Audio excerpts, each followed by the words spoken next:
the monkey's fist, the happy knot. I love the monkey's fist. Okay, this is what we're going to do today. We're going to make a monkey's fist. Let's get that out of the way. That was just to protect my little bit of leather here. This is the monkey's fist that we're going to make today as a heaving line, but it's a big, nice, big, chunky knot. So when you're throwing a line, it just gives you a bit of extra weight on it, so you can throw your line a little bit further. Don't worry about the dangly string up there.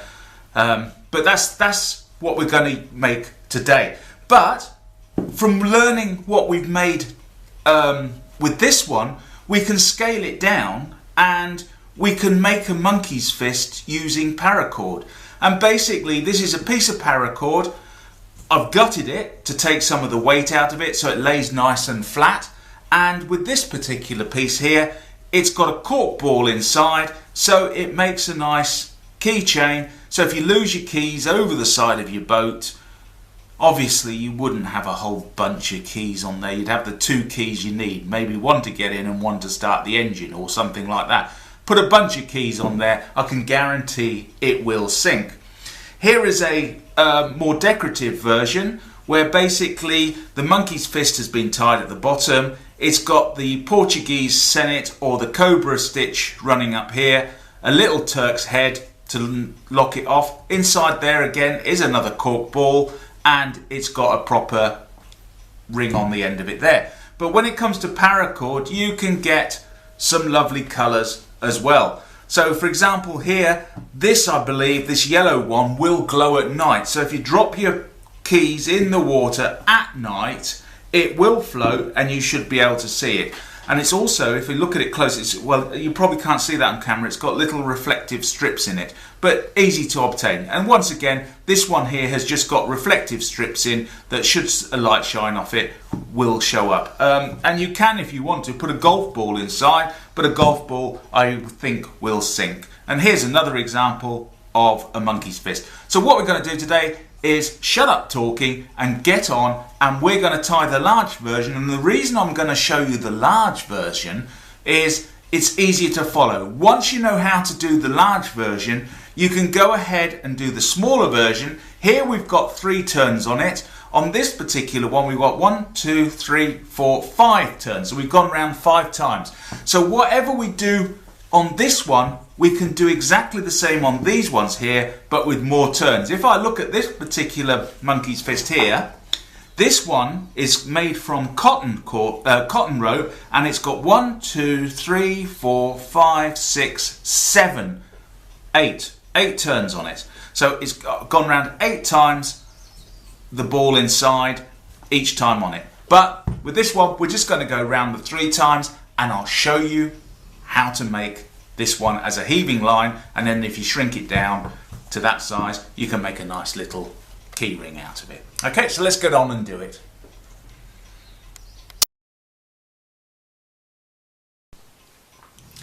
So I've got a length of cord here. At the end of the video, I will let you know what length and thickness I used to make this particular monkey's fist. And what I've also done is I have tied a knot in the standing end, and I've also taped a little bit of a marker here, and you'll see why that marker comes in useful a little bit later on. So the first thing I'm going to do, let's get on and tie this monkey's fist. So I lay the rope in the palm of my hand like so. I then take it round and wrap it round once, and they always run parallel to each other, my turns. They never cross over. A monkey's fist is just a series of turns that run parallel to each other. So I've gone round once, I've gone round twice, and as you can see here, I'm keeping the same size loop here each time I do it. And then finally, I'll go around a 3rd time, like so, and I have now done the first part of the monkey's fist. The next thing I've got to do is, with this cord here, we're going to now change direction. Instead of going around that way again, we're going to go round that way. So I'm going to let it drop onto my hand like so. So it's going between my 2 fingers there. And the next thing I do is I take it round like so. And I'm just going to juggle my hand so I've got a grip of it. You see, I've still got that loop there. And what I'm doing now is I'm going around once, twice. Gosh, this is tricky in front of a camera, because you hold it in a particular way and you get used to it. And then third time round, like so. So you can see here now, I've got 1, 2, 3 turns there, and I've got 1, 2, 3 turns there. So the next thing I do is I get my working end, and the next thing I'm going to do is I'm going to pass it through that gap there. So pass it through that gap there and take all the cordage through. Make sure it doesn't kink as it goes through. And then once I've done that, I've gone through there, we're going to go down and come out through the bottom. So we're going to create 3 loops to lock this into place. And that's going through the bottom there, and then it's coming out where my fingers are holding that loop that we had originally. So if I pull that through like so, we've now locked it into place. Okay, we can sort of jiggle this around a bit and it's not going anywhere. And the next thing we do is just take our working end again and we pass it through the monkey's fist, through that hole there, following this line here. So we follow that line there and just pull it up like so. Okay, and what we don't want to do is have any of the lines crossing, so no crossing points. And now we've gone round and we bring it through again. So we've gone through, bring it up through the monkey's fist again, so it's crossing over those lines there. Oh, and just make sure that the lines at the back here, you see they're starting to cross here, uncross them, so take it through a bit, uncross them, and then bring the working end through again and pass it through like so. And then finally we bring it round, follow the one underneath round, bring it through like so, and then pass it through again so it's parallel. And now we can see we've got 1, 2, 3, 1, 2, 3, 1, 2, 3. And if I just tidy that up, you can see now here we've got quite a large monkey's fist. Okay, so that's the easy part. We've now created the monkey's fist. And let's go on to the next bit where I'll show you what to do with that knot. Once we've got our monkey's fist done loosely, the next thing we want to consider is what do we actually do inside the monkey's fist. Now this is a fairly heavy rope because it's a hard lay rope, it's fairly heavy, so I don't think I need to put any weight in here. But what you can do is, whilst it's loose like this, you can put a nice round stone, cannonball, whatever you've got in there. Mind you, a cannonball, that'd be hard to shift, into there prior to tying it. But what I've done in this particular case is I have actually tied a knot in the end of my standing end, and what I can do now is I can tuck that in to the center of my monkey's fist, and we don't want it to come out again. So what I'm going to do now is I'm just going to go round and take out a lot of the slack. So basically where the knot is inside there, this is the piece coming out, so I'm just going to basically go round and tighten up, just gently tighten up. You don't want to over tighten it to start with, because you want it to be nice and even all the way around. And gently pull up and tighten up as we go along. And you can see here now that as we tighten up, it's starting to shrink in size, and it'll get smaller and smaller until we have a nice tight monkey's fist.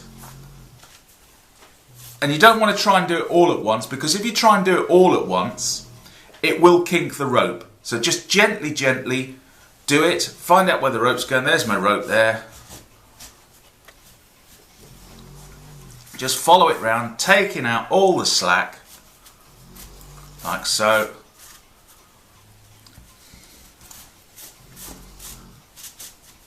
Just make sure nothing crosses over. And you can see here now that it has become quite a bit smaller. And basically all we do is we will now, see that's coming up nicely. There's my knot, that's my knot there. And the reason I've got the white tape on here now, I know where my starting position is. So I know this piece here is the first part that we start to pull on. So what I would do is I'd pull on that again and gradually then pull the rope through like so. Don't let them cross over. So take the crossings out and then gently pull it through so that the monkey fist tightens up a bit more. And just as I pull it through like so, it'll slightly distort as you're going along, but as we do it, all the sides then will become even, and then our monkey's fist will look beautiful. And it's such a happy knot. I don't know why. I think of the monkey's fist as a happy knot. Oh, I sound like that painter guy on telly. And it's such a happy thing, is a tree or something like that. So anyway, we've pulled that through and we're now going round that way. So just push and pull and just follow the leads round, because eventually we're going to pull that one as the final one. It's crossing over here slightly, so I'm taking out any crossing problems and gradually going round and taking the cord up. There we go.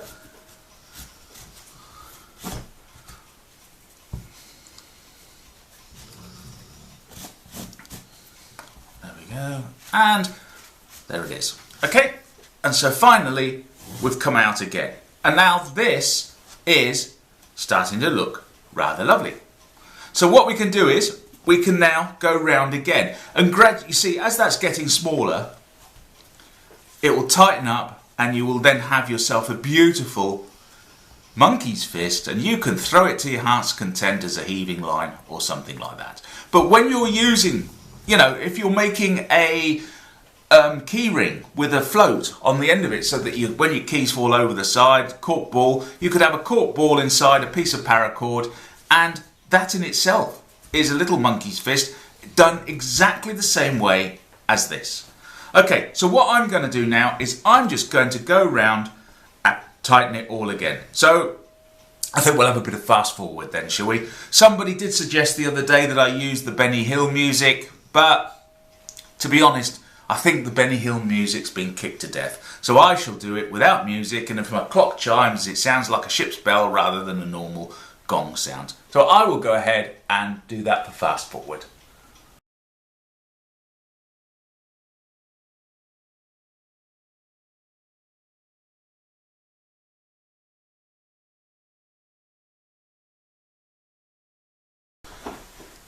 So there we go.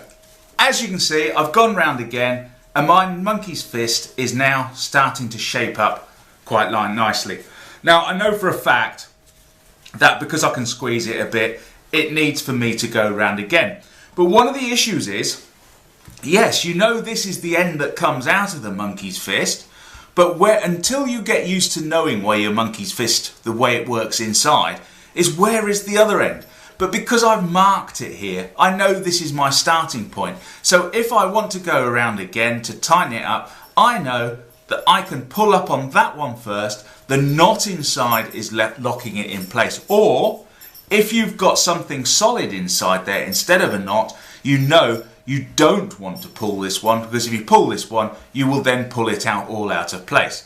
And so basically, I've found my starting point, and I can go round with my fid here now, and I can basically tighten up all the way round again just to take out some of the slack in the good old monkey's fist. So anyway, that is the monkey's fist. It's a beautiful, I think it's a fantastic knot. And what I will do is, my mind went blank then. I don't know what I'm going to do at all anymore, okay? But what I'll do is, at the end of this video, I'll put up a little piece of signage to tell you how much cord was used to make that. And basically, if I sort of roll it, you need quite a bit to start with, but eventually as you pull it through. And so I've now got this much cordage left over from my original. But if you think about it, you would either have this attached to the end of a heaving line if it's going to be a working knot, or you would actually have a small line made up so that you can attach another line to it whenever you want it, so that you've got your heaving line that way. If it's a decorative knot, you're not too fussed about. Well, basically you would then put a nice back splice, not a back splice, a nice splice in there to make it more decorative or something like that. The choice is yours, but what I'll do is, like I said, I'll put up the numbers. Right, so the final little section was, I was going to tell you the measurements of this rope that I used, and I know for a fact that this rope was 12 foot long, and it is 1/2 inch diameter. I think it's cotton, feels like cotton. It's a hard laid cotton rope that I used. Basically, always over measure what you think you're going to need, because there's nothing worse than getting halfway through a monkey's fist and running out of rope. So there you go, 12 foot in length, 1/2 inch in diameter. Thanks for watching, and please share this video for me. Thank you. Cheers then, bye bye.